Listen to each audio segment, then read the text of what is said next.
April 22, 1951.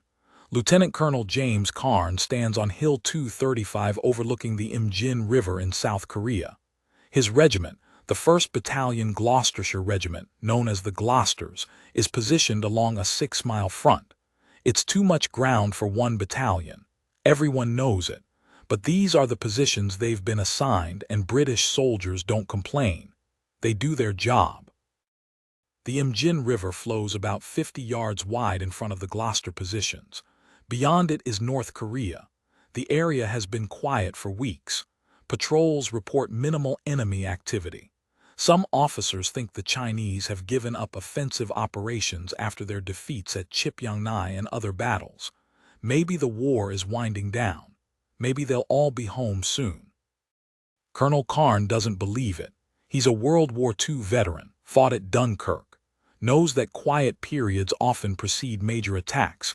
He's reinforced his positions as much as possible, established defensive lines on the hills overlooking the river, registered artillery fires, prepared fallback positions, done everything a careful commander does, but he's still worried. His battalion has 750 men. If the Chinese come in force, that's not enough. Welcome to the Battle of the Imjin River, the fight where the Gloucestershire Regiment earned immortal glory through 3 days of desperate combat against overwhelming odds. The battle where 750 British soldiers held off 27,000 Chinese troops. The last stand that saved Seoul and the entire UN line from collapse. And the tragedy where only 39 men escaped alive. This is their story, the glorious Glosters, and it's one of the greatest and most heartbreaking tales of courage in military history. Let me set the strategic situation. It's April 1951. The Korean War has been going on for almost a year. After the disasters of November and December 50, when Chinese forces intervened, UN forces have stabilized the line roughly along the 38th parallel. General Ridgway has restored UN morale through victories like Chipyongnai. The war has reached a stalemate. Neither side can achieve decisive victory, but neither side is willing to accept current conditions. The Chinese leadership decides to launch one more major offensive, the Spring Offensive. The plan is to hit UN forces with overwhelming numbers, break through their lines, recapture Seoul, and force the Americans to negotiate from a position of weakness. The Chinese commit over 700,000 troops to this offensive. It's the largest Chinese operation of the entire war. The offensive's main thrust will hit the western sector of the UN line, right where the British 29th Brigade is positioned, and right where the Gloucesters are holding the left flank of that brigade. The Chinese don't know it yet, but they're about to run into British soldiers who will not break no matter what. April 22nd, around 10 p.m. Chinese artillery opens fire on the Gloucester positions. Not just a few shells, hundreds of them. The bombardment is heavy and sustained. Positions take direct hits. Communications wires are cut. Some soldiers are killed or wounded before the infantry assault even begins. Then around 11 p.m. the Chinese infantry comes, thousands of them, crossing the Imjin River at multiple points, charging up the hills toward the Gloucester positions, bugles blowing, whistles shrieking. The classic Chinese human wave tactics, overwhelming numbers, accept massive casualties, break through by sheer weight. The Gloucesters open fire, rifles, Bren guns, the British light machine guns, mortars, artillery support from the 25th Field Regiment. The fire is disciplined and deadly. Chinese soldiers fall by the dozens, by the hundreds, but more keep coming, wave after wave. It seems endless. A company positioned on the far left of the Gloucester line takes the first major assault. They're holding Castle Hill, a commanding position overlooking the river. Chinese forces hit them with an estimated 2,000 troops. 2,000 against maybe 120 British soldiers. The math is terrible, but a company holds. They fire until their barrels are hot, reload, fire again, use every round efficiently. British training and discipline against Chinese mass. The fighting is intense and close range. Chinese troops get into a company's positions in some places. Hand-to-hand combat, bayonets, grenades thrown at point-blank range. It's brutal and primal, but the British don't break. They fight from foxhole to foxhole, position to position. When the Chinese break through in one spot, reserves counterattack and seal the breach. By 3 a.m., a company has held. The Chinese pull back temporarily. The hill is covered with Chinese dead. Estimates suggest a company killed over 500 Chinese soldiers that night, at cost of maybe 20 British casualties. The exchange ratio is remarkable, but the Chinese have reinforcements. A company doesn't. Other Gloucester positions face similar assaults. C Company on Hill 235, the position that will later be known as Gloster Hill. D Company holding the right flank. B Company in reserve. Every position is attacked. Every position holds. But the Gloucesters are taking casualties, and ammunition expenditure is enormous. They're firing so much that resupply becomes critical. Colonel Carne moves between positions during the night, checking on his companies, encouraging men, making tactical adjustments. He's calm under fire, doesn't show stress. British officers are trained to project confidence even in desperate situations. It matters. The men see their colonel calm and they stay calm. By dawn on April 23rd, the first night's attacks have been beaten back, but Chinese forces haven't withdrawn. They're regrouping, bringing up more troops. The Gloucesters count the enemy dead in front of their positions. Over 800 Chinese casualties, maybe more. It's a defensive success, but everyone knows this is just beginning. April 23rd, daylight. The Gloucesters assess their situation. They've held through the night, but they're in trouble. Chinese forces control the river crossings now. They're behind the Gloucester positions in some areas. The battalion is partially cut off. Supplies and reinforcements can't reach them easily, and intelligence reports suggest more Chinese troops are moving into the area. Brigade headquarters orders the Gloucesters to hold their positions. The entire UN line is under attack. The Chinese spring offensive is hitting everywhere simultaneously. If the Gloucesters withdraw, it creates a gap that could be exploited. They need to hold. Buy time for other units to establish fallback positions. The Gloucesters' sacrifice, because that's what it's becoming, will save the wider defense. Colonel Carne understands the situation.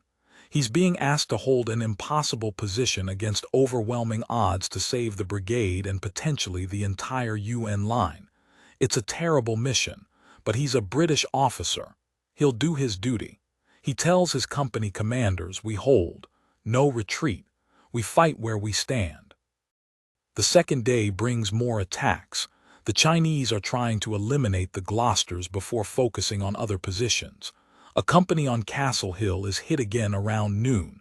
Another massive assault. The Chinese have learned from last night. They're using more artillery. They're coordinating attacks better, and they're accepting even higher casualties to break through. Company fights desperately. They're running low on ammunition. Every shot has to count. Bren gunners fire short bursts instead of sustained fire to conserve rounds. Riflemen take careful aim. No wasted ammunition, but the Chinese keep coming. Eventually, a company's position becomes untenable. Too many Chinese, too little ammunition. The company commander orders withdrawal to a fallback position. They execute a fighting retreat, carrying their wounded. Brutal close-range combat as they fall back. But they maintain cohesion, stay organized, very British, very professional. C Company on Hill 235 is now the critical position. If it falls, the entire Gloucester defense collapses. The Chinese seem to understand this. They mass forces for a major assault on C Company around 4 p.m. Thousands of Chinese troops attacking one hill held by maybe 150 British soldiers. The fighting is the most intense yet. Chinese troops charge up the hill in waves. British soldiers fire continuously. Artillery from the 25th Field Regiment drops shells danger close, so close that shrapnel hits British positions. But it's necessary. Without artillery, they'd be overrun immediately. The artillery crews fire until their guns are glowing hot. Ammunition is running low for them too. but they keep firing because the Gloucesters are dying on that hill. C Company holds, barely. By dusk they've beaten back multiple assaults, but casualties are mounting, dead and wounded.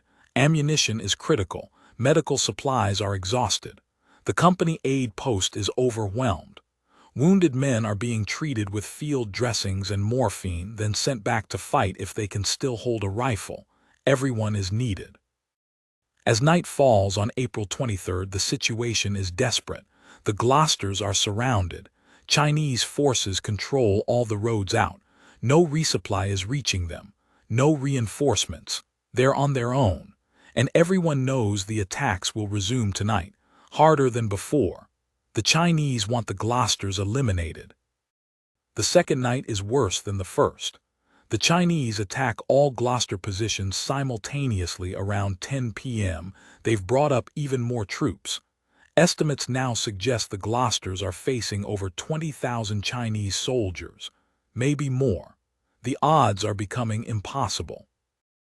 A company which withdrew from Castle Hill earlier is now holding a secondary position.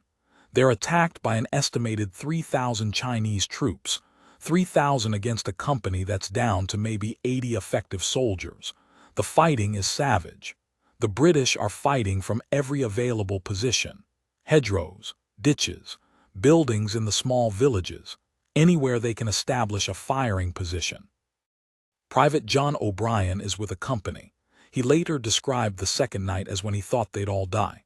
You couldn't see how many Chinese were attacking.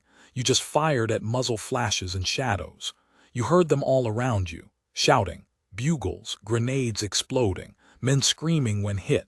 You fired until your magazine was empty, reloaded, fired again. And you knew it wasn't enough. There were too many of them. Around midnight, a company's position is overrun. The Chinese break through from multiple directions. The company commander orders whatever men can to break out and try to reach other Gloucester positions. It becomes chaos. Small groups of British soldiers fighting through Chinese lines in the darkness. Some make it, many don't. A company effectively ceases to exist as an organized unit, scattered, destroyed, some killed, some captured, a few escape. C Company on Hill 235 is now isolated. The Chinese control everything around them. Colonel Carne and battalion headquarters are on the same hill. They're surrounded, cut off, no way out. And the Chinese are massing for what will clearly be a major assault to finish them off. D Company, holding the right flank, is also under heavy attack. They're fighting off Chinese forces trying to roll up the Gloucester line from that direction. The fighting is continuous. No breaks, no rest, just constant combat. Men are beyond exhausted, operating on adrenaline and training. Some are fighting despite wounds. Others are fighting with whatever ammunition they can scrounge from dead or wounded soldiers. Discipline is holding them together.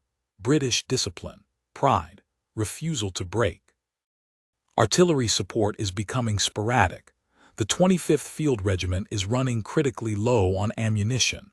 They're rationing shells, only firing when absolutely necessary. When British positions are about to be overrun, every shell counts, but even limited artillery is making a difference. Chinese assaults that might have succeeded are broken up by artillery fire at the last moment. By dawn on April 24th, the Gloucesters are in critical condition. C Company and battalion headquarters on Hill 235 are completely surrounded. D Company is holding but barely. B Company has been committed to trying to hold critical positions. Casualties are over 50%. Ammunition is nearly exhausted. Medical supplies are gone, and the Chinese show no signs of stopping. April 24th morning. Colonel Carne assesses the situation. His battalion is destroyed as an effective fighting force. They've held for over 36 hours against overwhelming odds. They've killed thousands of Chinese soldiers. They've bought time for the brigade and the wider UN line, but they can't hold much longer. He requests permission to break out, to attempt a fighting withdrawal while some men can still move. Brigade headquarters denies the request. The situation across the entire front is critical. The Chinese spring offensive is succeeding in several areas. UN forces are falling back everywhere. If the Gloucesters withdraw now, it creates a dangerous gap. They need to hold longer, buy more time, 24 more hours, then they can withdraw. 24 hours. Carne looks at his men, exhausted, wounded, low on ammunition, surrounded, and he has to tell them to hold another 24 hours. It's asking the impossible, but he's a British officer. He gives the order, we hold, for king and country, for the regiment, we hold. The men accept it. They don't complain, don't argue. British soldiers follow orders. They're the Gloucestershire Regiment. They've been in existence since 1694, 257 years of history. They've fought in every major British war. They have battle honors from Waterloo, from the Crimea, from World War I and World War II. They're not going to be the generation that breaks. They'll fight until they can't fight anymore. The Chinese attack again around noon. Another massive assault on Hill 235. They're trying to finish the Gloucesters before dark. The British soldiers fire back. They've got maybe 20 rounds per man left. Some have less. When you're that low on ammunition, every shot is calculated. Every pull of the trigger is a conscious decision. Can't waste a single round. The Chinese get close, very close, within grenade range. British soldiers are throwing grenades. The Chinese are throwing them back. Some positions are fighting hand-to-hand again. Bayonets, rifle butts, anything. Private Eric Roberts later described watching a British sergeant kill 3 Chinese soldiers with his bare hands when he ran out of ammunition. Just throttled them. Pure survival instinct. Around 2 p.m., attempts are made to resupply the Gloucesters by air. Aircraft try to drop ammunition and supplies onto Hill 235. But the drop zone is small and surrounded by Chinese troops. Some supplies land inside the Gloucester perimeter. Most don't. Some land in Chinese-controlled areas. The Gloucesters recover what they can. Maybe a few hundred rounds of ammunition. Some grenades. It's not enough, but it helps. Artillery support is now almost non-existent. The 25th Field Regiment has expended virtually all ammunition supporting the Gloucesters and other units. They're down to a handful of shells. They can only fire in the most desperate situations. The Gloucesters are essentially on their own. Late afternoon, brigade headquarters finally authorizes the Gloucesters to attempt a breakout. But by now, it's too late. Chinese forces have tightened the encirclement. Thousands of Chinese troops surround Hill 235. Any attempt to break out would be walking into massed enemy fire. The Gloucesters are trapped, truly and completely trapped. Colonel Carne makes a decision. He'll send the walking wounded and anyone who can move to attempt a breakout in small groups. Try to infiltrate through Chinese lines. The badly wounded and those who can't walk will stay. He'll stay with them. Command the final defense. It's a death sentence and he knows it. But someone has to stay with the wounded. British officers don't abandon their men. Around dusk, small groups start trying to break out. 10 men here, 15 there, moving quietly, trying to slip through Chinese positions in the darkness. Some make it, most don't. The Chinese are everywhere. Firefights erupt as British soldiers try to fight through. Some are killed, others captured. Only a handful, maybe 30 or 40 men, successfully escape the encirclement over the next hours. On Hill 235, Colonel Carne and the remaining Gloucesters prepare for the final fight. They've got maybe 200 men still able to fight. Most are wounded. Ammunition is down to a few rounds per man. Medical supplies are completely exhausted, and Chinese forces are massing for what will obviously be the final assault. April 25th, early morning. The Chinese launch their final assault on Hill 235. Thousands of troops attacking from all sides. The Gloucesters fight back with everything they have left. Every last round, every grenade. When rifles run out of ammunition, soldiers fight with bayonets. When bayonets break, they fight with entrenching tools, rocks, bare hands. It's primal. It's desperate. It's British soldiers refusing to surrender even when all hope is gone. The Chinese overwhelm the position through sheer numbers. They take casualties, horrible casualties, but they keep coming. Eventually, there are simply too many. The Gloucesters are overrun, Position by position, foxhole by foxhole, small groups of British soldiers fight to the end. Some are killed. Others are captured when they physically can't fight anymore, out of ammunition. 2 wounded to continue, surrounded by Chinese soldiers. They have no choice. Colonel Carne is captured along with most of the surviving Glosters. He's wounded but alive. He and his men are now prisoners of war. They'll spend the next 2.5 years in Chinese POW camps. Brutal conditions, minimal food, no medical care. Many won't survive, but they'll maintain their discipline even in captivity. Still British soldiers, still the Gloucestershire Regiment. The battle is over. The Gloucester battalion is destroyed. Of the 750 men who started the battle on April 22nd, only about 60 make it out. 39 escaped during the breakout attempts. Another 20 or so were detached from the battalion before the battle. The rest, over 600 men, are killed, wounded, or captured. It's a catastrophic loss. The battalion will need to be completely rebuilt. But what did they accomplish? Everything that was asked of them and more. For 3 days, 750 British soldiers held off over 27,000 Chinese troops. They inflicted massive casualties. Estimates suggest anywhere from 5,000 to 10,000 Chinese killed or wounded fighting the Glosters. That's a 10-to-1 or higher exchange ratio. Remarkable by any standard. More importantly, they bought time. 3 days when the Chinese were focused on destroying the Glosters instead of exploiting the breakthrough elsewhere. 3 days when other UN units could establish new defensive lines. 3 days that allowed the brigade and the wider UN defense to stabilize. The Gloucester's sacrifice saved the line from complete collapse. They saved Seoul. They saved the entire UN defensive position. At terrible cost to themselves, they achieved their mission.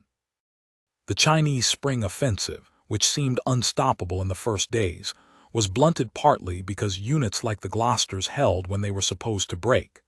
The Chinese took such heavy casualties in battles like the Imjin River that their offensive ran out of steam. By early May, the Chinese offensive had failed. The UN line held. The war continued, but the Chinese never again came as close to victory as they did in April '51. The Glosters and units like them stopped them. The Gloucestershire Regiment stand at the Imjin River became legendary immediately. News of the battle reached Britain, and the story captivated the nation. 750 men holding off 27,000. A last stand worthy of Thermopylae or Rorke's Drift. The British public, still recovering from World War II, found in the Gloucester's sacrifice something to be proud of. Proof that British soldiers were still among the finest in the world. The regiment was awarded the U.S. Presidential Unit Citation, the highest unit award in the American military. The only time a British unit has received this honor for actions in Korea. The citation reads, "The outstanding courage and resourcefulness displayed by the Gloucestershire Battalion and the Royal Northumberland Fusiliers in accomplishing their mission was in keeping with the finest traditions of the renowned military forces of the British Commonwealth and added glory to their illustrious histories." Individual decorations were numerous. Colonel Carne received the Victoria Cross, Britain's highest award for valor. Lieutenant Philip Curtis also received the Victoria Cross for his actions during the battle. Multiple Distinguished Service Orders, military crosses, and other decorations were awarded to Gloucester officers and soldiers. The regiment's colors now bear the battle honor, Imjin River. But recognition came at tremendous cost. The men who fought at Imjin River, those who survived, carried the experience for the rest of their lives. The POWs spent years in Chinese camps. Colonel Carne was imprisoned until 1953, released during prisoner exchanges after the armistice. He returned to Britain a hero but never fully talked about what happened at Imjin. Like many combat veterans, he kept those memories private. The survivors who escaped faced their own struggles. Guilt that they survived when so many friends didn't. Nightmares about the fighting, the screams, the casualties. Private Roberts, who escaped during the breakout, said he never stopped seeing the faces of friends who didn't make it out. He attended regimental reunions for decades, honoring the memory of those lost. Many survivors felt the same. The Imjin River became the defining moment of their lives. The Gloucestershire Regiment rebuilt after Imjin. New soldiers joined, training continued. The regiment served in other conflicts, but Imjin River remained its proudest and most painful moment. Every new soldier learned about the battle, about Colonel Carne, about the stand on Hill 235, about refusing to break even when surrounded and outnumbered. It became the regiment's identity. Hill 235 was officially renamed Gloster Hill by the U.S. Army in honor of the regiment's stand. A memorial was erected there. South Korean officials also honored the Glosters with memorials and ceremonies. The battle became part of Korean history, foreign soldiers who died defending Korean soil. That sacrifice is remembered and honored. Military historians study Imjin River as an example of defensive combat against overwhelming odds. How did 750 men hold off 27,000 for 3 days? The answers: excellent defensive positions, disciplined fire, artillery support as long as it lasted, unit cohesion, and leadership. Colonel Carne's calm determination kept his men steady. British military training and esprit de corps kept them fighting when breaking was easier. And willingness to sacrifice for the mission, knowing they were buying time with their lives, kept them in position when withdrawal seemed logical. But the human cost can't be forgotten. Over 600 men killed, wounded, or captured, families shattered, lives ended or permanently scarred. The strategic success came at enormous personal cost. Was it worth it? Military historians say yes. The sacrifice saved the UN line and prevented a potential disaster. But ask the families of the men who didn't come home, and the answer might be different. War always involves these terrible calculations. Strategic necessity versus human cost. The Battle of the Imjin River stands alongside the most famous last stands in military history.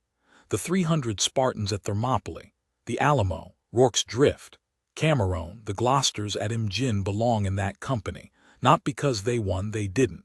Not because they survived, most didn't, but because they stood when everything said they should run, because they fought knowing they'd probably die, because they put mission and regiment above self. That's the highest form of courage.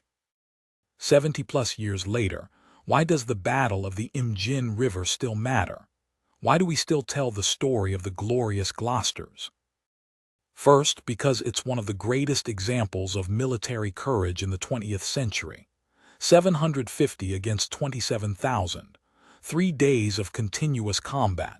Surrounded, outnumbered, running out of ammunition, and they still didn't break.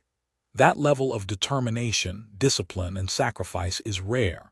It deserves to be remembered and honored. Second, because it worked.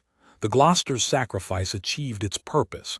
They held long enough for the UN line to stabilize. The Chinese spring offensive was blunted. Seoul was saved. The strategic objective was accomplished. Their deaths and capture weren't meaningless. They saved countless other lives by preventing a UN collapse. That matters. Third, because it exemplifies what military service means at its core. Following orders even when those orders might kill you. Standing with your unit when running would save you. Trusting your leaders even when the situation is desperate. Putting mission above self. These aren't just military virtues, they're human virtues. The Gloucesters showed them in their purest form. Fourth, because it's a reminder of the multinational nature of the Korean War. This wasn't just American and South Korean forces fighting. Britain, France, Turkey, Greece, Ethiopia, and many other nations sent troops. The Gloucesters were British soldiers fighting in Korea alongside Americans and South Koreans. Their sacrifice represents the UN coalition that defended South Korea. That international cooperation deserves recognition. Fifth, because the soldiers themselves deserve to be remembered. Colonel Carne, who led his men and stayed with the wounded at the end. Lieutenant Curtis, who earned the Victoria Cross for his courage. Private O'Brien, Private Roberts, and hundreds of others whose names aren't famous but who fought just as bravely. Every soldier who stood on Hill 235 and refused to break. They deserve to be remembered, not as statistics, not as casualties, as individuals who did something extraordinary.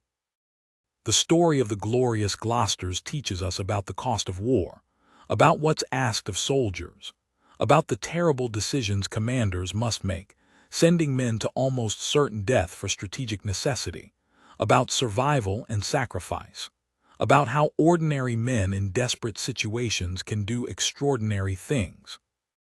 But it also teaches us about the aftermath, the POWs who survived Chinese camps, the wounded who recovered but carried scars, the survivors who escaped but lived with guilt, the families who lost fathers, sons, brothers. War's cost isn't just measured in casualties during battle, it's measured in decades of aftermath. The Gloucesters who came home were never quite the same. How could they be after that? April 22nd through 25th, 1951, 3 days that became legend. The Gloucestershire Regiment's last stand at the Imjin River, 750 British soldiers against the Chinese spring offensive. Surrounded, outnumbered, fighting to the last round. Only 39 escaped. The rest killed, wounded, or captured, but they held. They accomplished their mission. They saved the UN line. The glorious Gloucesters, that's what they're called now. Glorious not because they won, most didn't survive. Glorious because they stood when standing was impossible, because they fought when fighting was hopeless, because they refused to break no matter what the Chinese threw at them. That's glory, not the Hollywood kind, the real kind, the kind bought with blood and courage and sacrifice. When people ask what it means to be a soldier, what military honor looks like, what sacrifice in service means, tell them about the Gloucesters. Tell them about Hill 235. Tell them about 750 men who held the line when the line couldn't be held. Tell them about the greatest last stand of the Korean War. That's the Battle of the Imjin River. That's the glorious Gloucesters, and that's a story that should never be forgotten.